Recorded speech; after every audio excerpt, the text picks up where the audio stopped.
It's Bill, and we're going to do a pre-episode sneak peek into episode 837. But really, what we're going to do is tell you about Barage Fest, July 23rd and 25th. With me right now are Ian and Huff, and I'm going to go visit there Friday and Saturday. And I'm just going to be quiet now and let them tell you what's going on. All right. Well, as stated, Barrage Fest is July 23rd through the 25th.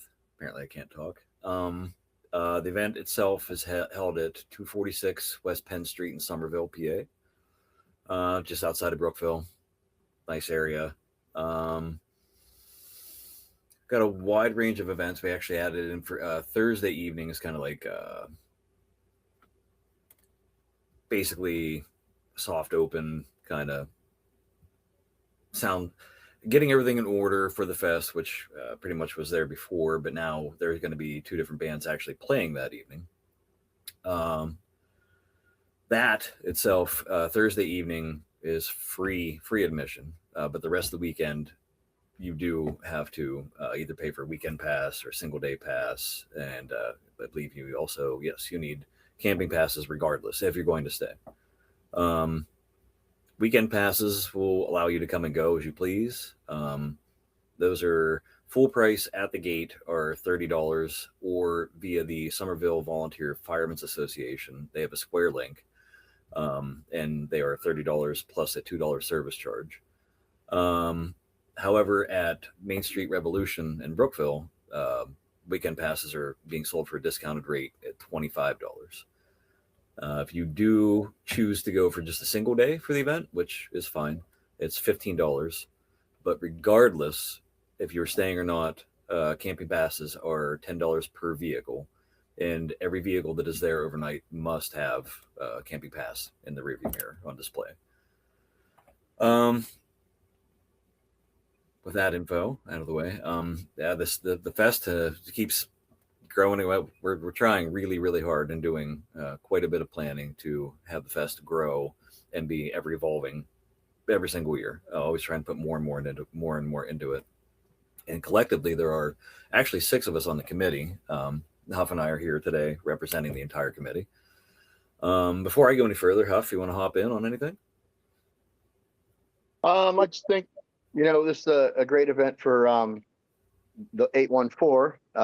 Billy had asked me about that down in Millvale, and he promotes the 412, and he asked me about some bands from the 814, and we have some from the 412, but the 814 is especially this little area is loaded with talent.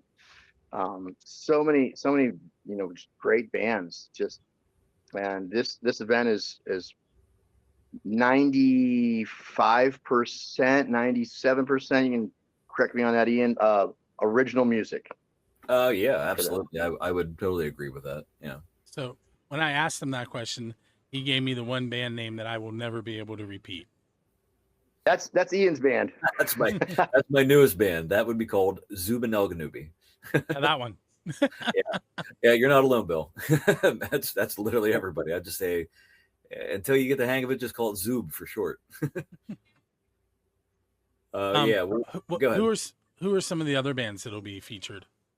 There's a ton. Some other ones we have. There's a plethora. Let me go back to that too. Some from the 814 would be The Wasted, Another Dark Fall, Whirly Bankrupt, 6 to Midnight, Making State, Toby Crick, Jig Scythe, The Keep It Downs, Fuzzy, Good Juice, Galactic Jihad, Zubin Elganubi, Jaguar, Huff, Cabin Full of Bears, and that's a lot of the 814 full bands. Acoustic performers, we have a good amount of those guys too. Nick Forsyth, Josh Long, Dave Barnacastle, Dylan McCall, Brandon Guffrey, Adam Sirzega, Braden Davis, Curtis Orris, Brian Shutka, Jimmy Tramp, John Corman III. And the other ones, I believe, I wouldn't rush through that just to make sure I didn't forget anybody. The rest, there are more, and I believe those are all from the 412, right, Huff? like Mayra, Um, Essential Machine. yeah, Ghostlight Labyrinth. Yeah. Mm-hmm. Um, So two members of Ghostlight Labyrinth have played in the room I'm sitting in multiple times. Nice. They were in a Great. different band then, but Great band. yeah, they are. I'm looking I like forward them. to catching everybody's set, especially the ones that I've never seen before. Yeah. Yeah, we're trying to keep it fresh, each year with the lineup, bringing some new bands in, and Mhm. so it's not the same, the same bands each year, and it's tough, because we have so many great bands who want to play. So how to make the decision, it's Oh, it's extremely difficult. There's only so many slots, even if we jam pack it, which we do. It's yeah, that's how you were just saying. It's a very difficult choice. It's difficult to make those choices. there's never. Oh, sorry. Go ahead. I was just going to say, talk a little bit about camping and the vendors that'll be on site. Oh yeah. You want to touch on camping, or you want me to do the vendors first? Go ahead with the camping. Like I was saying, it's $10 per vehicle, not per person, but per vehicle. If you're going to camp, it's pretty much all primitive camping, tent camping. You can bring RVs in, but it's a limited amount of how many you can fit. There's an area for RVs, and I don't remember what kind of tally we're at with that yet. Excuse me, but yeah, vendor wise. So each year we've been trying to grow this, and as Ian said, we have a committee now, and really wanted to promote not just the music, which is what this started out as, but the music and the art around here.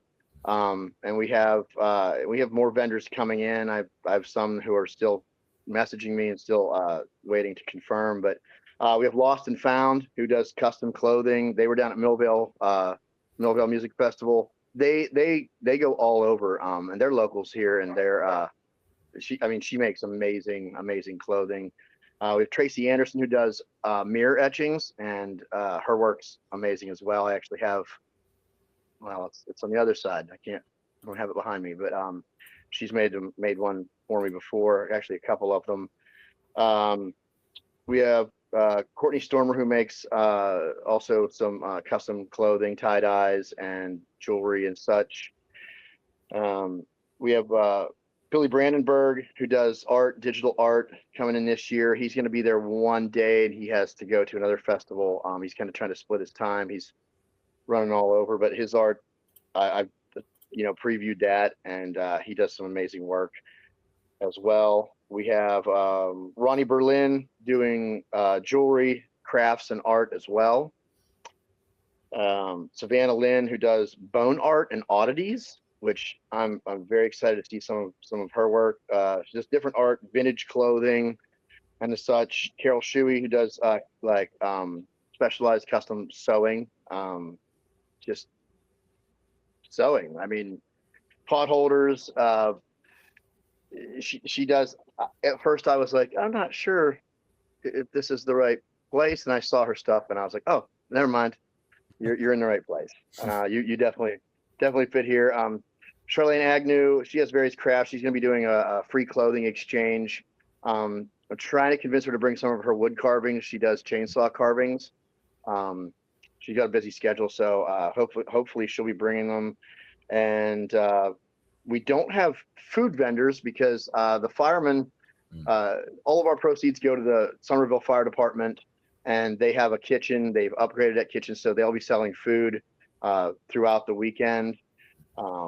But we do have the Kona Ice truck coming up from the 412, as well as, I almost said it the wrong way here, Traveling Tom's Coffee will be in tow as well, because, I mean, who doesn't need a coffee on Saturday morning if you're there, Friday night with that killer lineup, or if Sunday morning, if you're camping all weekend, you get up Sunday morning, because Saturday is going to be a long day, and a lot of bands Saturday. So, like I said, we have a lot of things in, and we welcome. I'm always welcoming more. Anyone, even if they want to just display their art and it's not for sale, I'm promoting, like, just come show your stuff. If you don't have to sell. We're welcoming. I just want to promote anybody and everybody as much as we can. Absolutely. Yeah.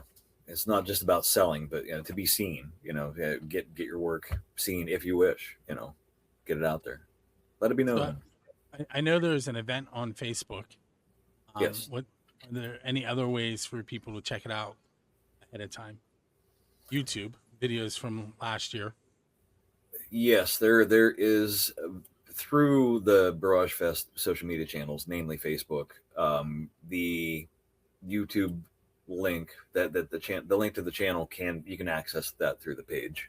There's also a Barage Fest Spotify playlist that they can be accessed via the Facebook page. We have website coming soon. Yes, that's in the making right now. Yeah, that's mostly done. It could very well be live, but they're just pending some more final information before letting that kind of out of the bag. Yeah.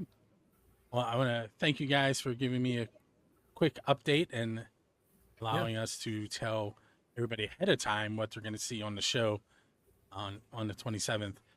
But you should go July 23rd through the 25th and hang out at Barage Fest and help out the Summerville Volunteer Fire Department. And the music, once Friday starts, the music never ends. So when one band is done and tearing down, the next band's setting up, there's an acoustic corner. So it'll be acoustic acts playing in between. So when that next band's set up, the acoustic finishes their set, that band's starting. So it's music until the night's over. And once we start Saturday, it's on until it's over again, complete with a fireworks show. Yeah, 10:30 on Saturday. Yeah. Very cool. Well, thank you again, and everyone, make sure you hang out. Personally, I'm going to try and find a ride there, and I'll talk about that off the air in a second. But everybody else should hang out and head to the fire hall July 23rd and 24th and 25th. I almost messed that up.